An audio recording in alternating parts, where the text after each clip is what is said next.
سے پوچھوں کہ آخر ہم کب تک خاموش رہیں گے؟ ہمیں خاموشی کی چادر اتارنی ہوگی، ہمیں ایک شعور کی طرف آنا ہوگا، ہمیں اپنے بچوں میں اپنا کردار ادا کرنا ہوگا، ایک عورت کی حفاظت میں اپنا کردار ادا کرنا ہوگا۔ وہ بچے آپ کے ہیں، وہ بچے ہمارے ہیں، ہم سب کے ہیں، اور ہم سب کی ذمہ داری ہے۔ بچے کسے اچھے نہیں لگتے؟ جب سے مروہ کا کیس ہوا ہے، میں تب سے ایک عجیب سے خوف کا شکار ہوں۔ 3 سال سے لے کر 80 سال کی مائی اس معاشرے میں محفوظ نہیں ہے، اور ہم لوگوں کی طرح ہوتی انڈیپینڈنٹ موونگ ہے۔ اللہ تعالیٰ ہر کسی کو شر سے محفوظ رکھے، برائی سے محفوظ رکھے، مگر دوستوں پھر کب تک خاموشی؟ جب تک آپ کی یا میری باری نہیں آ جاتی؟ کیا یہ احتجاج تب بھی ہوگا؟ خدا نہ میرے ساتھ کچھ ہو جاتا ہے تو پھر ہیش ٹیگ کا ٹرینڈ چلے گا۔ اس سے پہلے کہ یہ آگ ہمارے گھروں تک آئے ہم سب مل کر اس کے خلاف اٹھیں، ہم اس کے خلاف بات کریں۔ جنسی جرم، اس پر بات کرنا ضروری ہو گیا ہے۔ اپنے بچوں کو سیکس کے بارے میں بتانا ضروری ہو گیا ہے۔ جب ہم قرآن مجید کو ترجمے سے پڑھتے ہیں تو یقین کریں، میں نے جب قرآن مجید ترجمے سے پڑھنا شروع کیا، میں 4تھے سپارے سے آگے نہیں بڑھ سکی، میں سورۃ نبا سے سوری آگے نہیں بڑھ سکی، 4تھے سپارے سے آگے نہیں بڑھ سکی۔ کیوں؟ کہ مجھ سے پڑھا ہی نہیں جاتا، مجھے شرم آتی ہے۔ میں ترجمے سے قرآن پڑھتی ہوں تو مجھے شرم آتی ہے، ایک ایسی شرم جس کا میں خود بھی سامنا نہیں کر پاتی، کہ آخر ہم اپنے بچوں کو، اپنی نئی نسل کو، اپنے لوگوں کو دے کیا رہے ہیں؟ ایک پینفل فیکٹس ہیں اور بہت زیادہ دردناک سچائیاں ہیں، اور ان سچائیوں پر بات کرنا، ان سچائیوں کو لکھنا بہت ضروری ہو گیا۔ مجھے اب سیاستدان زہر لگتے ہیں، چاہے وہ عمران خان ہو، چاہے وہ نواز شریف ہو، زرداری ہو، کوئی بھی ہو، یہ سب لوگ مجھے اب زہر لگتے ہیں، کیونکہ ان کے پیچھے لگ کر ہم ان کی خاطر تو سڑکوں پر نکلتے ہیں۔ کسی بچے کے تحفظ کے لیے سڑک پر نکلے؟ نہیں نکلے، اور نہ ہی نکلیں گے، کیونکہ کون سا ہمارا بچہ ہے کہ ہم سڑک پر کھڑے ہو کر احتجاج کریں؟ ہم سب مجرم ہیں، کیونکہ ہم صرف اور صرف اپنی وال پر بیٹھیں گے۔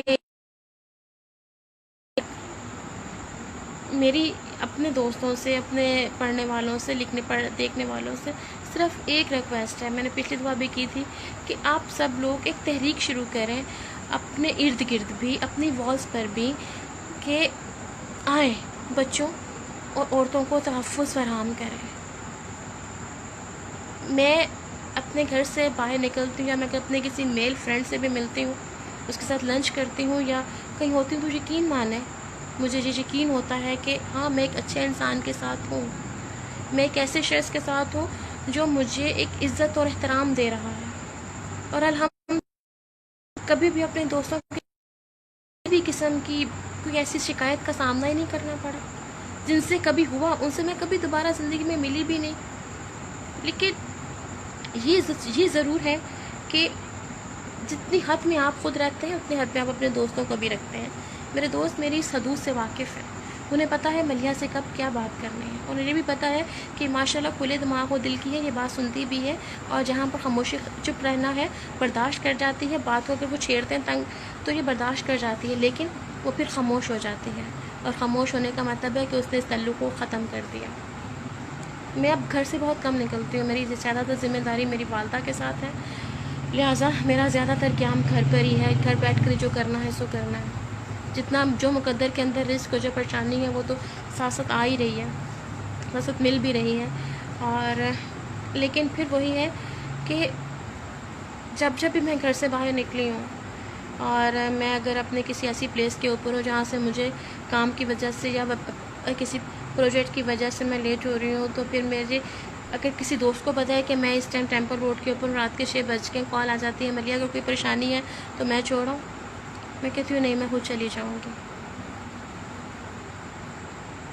کیونکہ شاید مجھے لڑنا آتا ہے، میں نے اپنی زندگی کے لیے بڑی طویل فائٹ بھی کی ہے، اور ایک بہت برے انسان کے خلاف فائٹ کی ہے، اور سمجھ لیں میں ایک جہنم سے باہر نکلی ہوں۔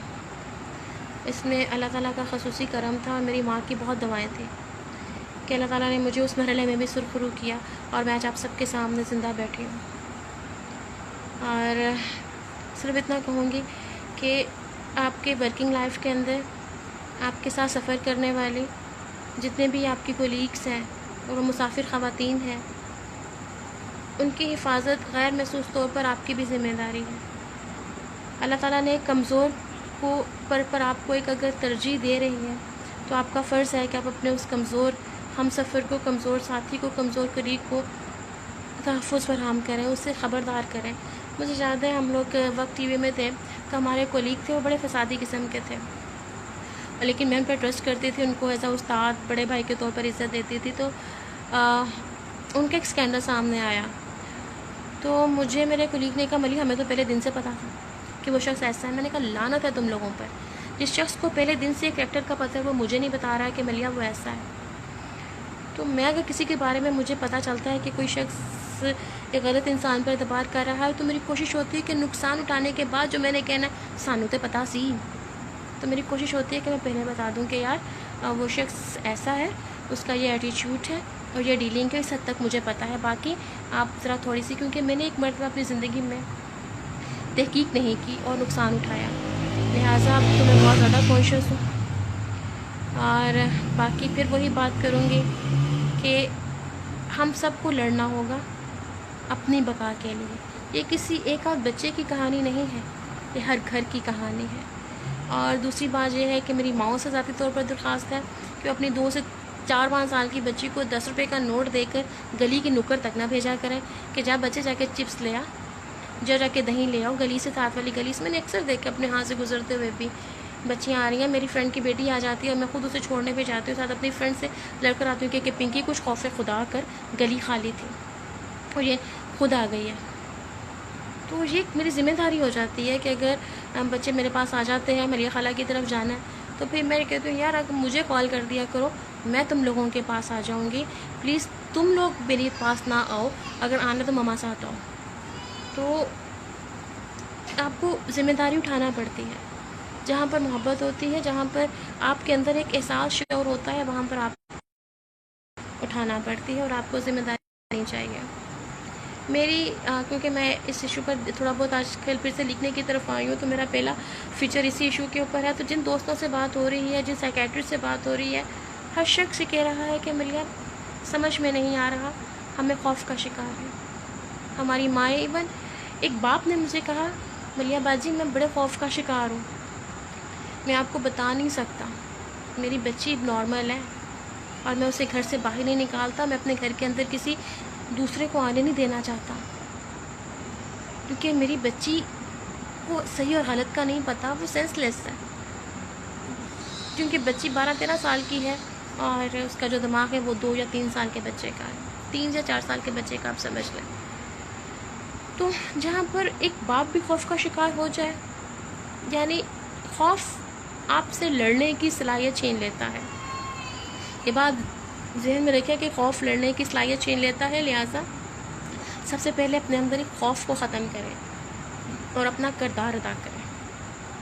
اسی ایشو پر انشاءاللہ تعالی میرا ویڈیو بلاگ بھی آئے گا اور میرا فیچر بھی آئے گا۔ مجھے اب اپنی دعاؤں میں یاد رکھیے گا۔ بعض اوقات میرا دل کرتا ہے کہ میں لڑوں، میں ہر اس ماں سے لڑوں جس نے اپنی بچی کو اگنور کیا، اپنے بچے کو اگنور کیا اور اسے 10-20-25 روپے پکڑا کر دودھ دہی لینے کے لیے بھیج دیں۔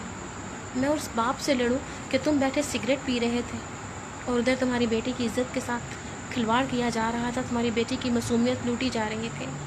میں ہر اس ماں کو پکڑ کر نوچوں، چپیڑے ماروں کہ عورت ٹی وی نہ دیکھتی، خود چلی جاتی۔ کاش میرے اختیار میں ایسا ہوتا۔ مجھے آپ سب کی دعاؤں کی بہت ضرورت ہے۔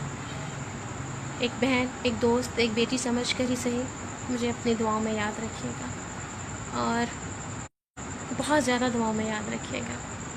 اللہ تعالیٰ آپ سب کا، مجھ سمیت آپ سب کا حامی و ناصر ہو۔ شکریہ۔